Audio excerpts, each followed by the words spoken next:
All right, I'm up here at the top of 4 Mile Canyon, 4 Mile Canyon up here, just off of Boulder Canyon Drive. You start climbing up the road and we come up here.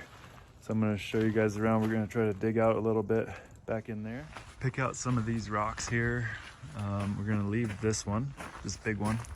We'll just take some of these here, try to grab those there, grab that one, and then we'll dig out as much of this dirt as it will give us. We'll bring the rock hammer up here too, just in case we want to use it. So we'll bring the 305 and the rock hammer up here. We'll try to just dig everything out. We're going to be real mindful of the budget. We're not going to bust out the rock hammer unless the customers decide they want to. That'll be an extra charge.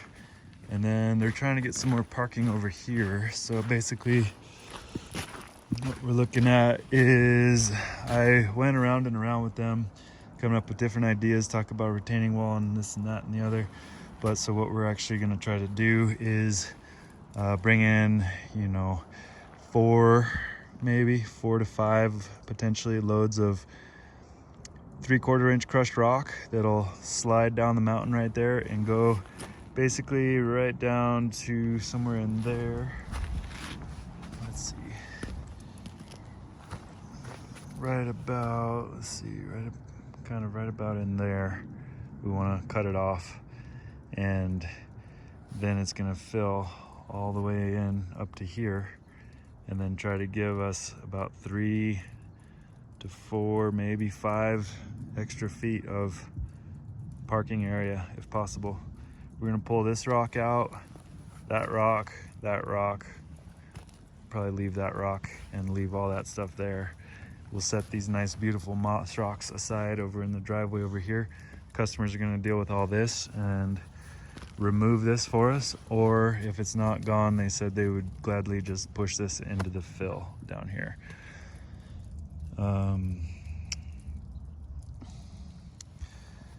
Then after we put the gravel in here, the reason why we're putting the gravel in here is we're going to hope that these choke cherries will continue to survive and stabilize the slope, and also provide a bit of a visual beautification of the hillside here, and also creates a little bit of a sense of safety from falling off the edge as these things continue to grow and establish themselves and get bigger, hopefully. So there will be, a few feet of gravel at the bottom there around the bases of these things that will hopefully just flow through and not disturb these choke cherries too bad. And then we're going to come in with 1 to 2 loads of topsoil over the top here.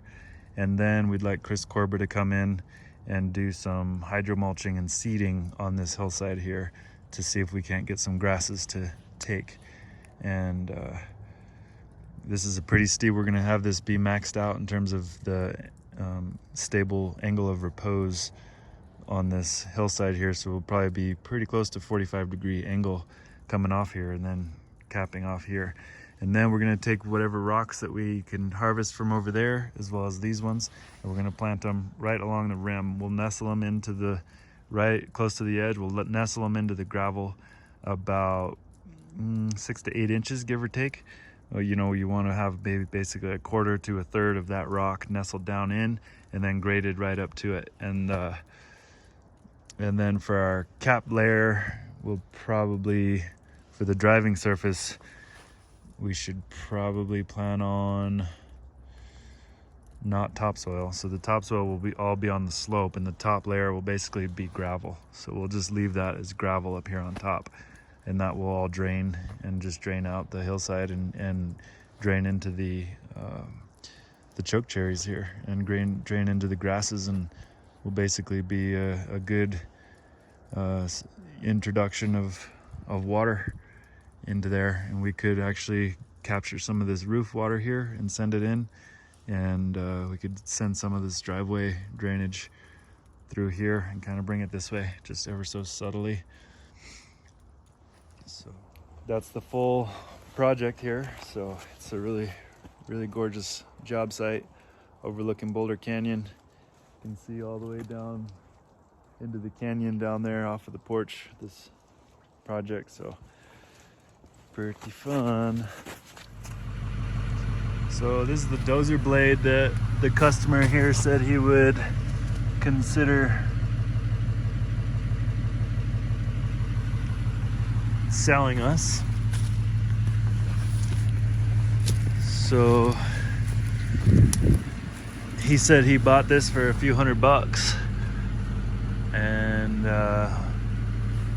this looks like a 6-way grading blade, dozer blade that could go on a skid steer, and it has what looks like good tight hydraulics. I don't see any egregious signs of leaking hydraulics anywhere. I don't see any major dents or anything that looks like this thing has suffered much abuse. There's a little bit of cracking in the hydraulic lines, that doesn't look too bad. There is an electrical feed here, so I am curious if this could be somehow adapted to have a laser guiding. It looks like this is a 6-way blade here. Basically it goes that way, and that way, and then you can lift it up, the whole thing up and down. Pretty cool.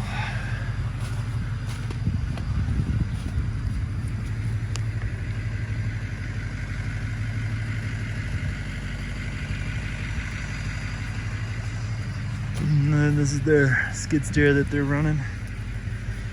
Major chains. Look at that.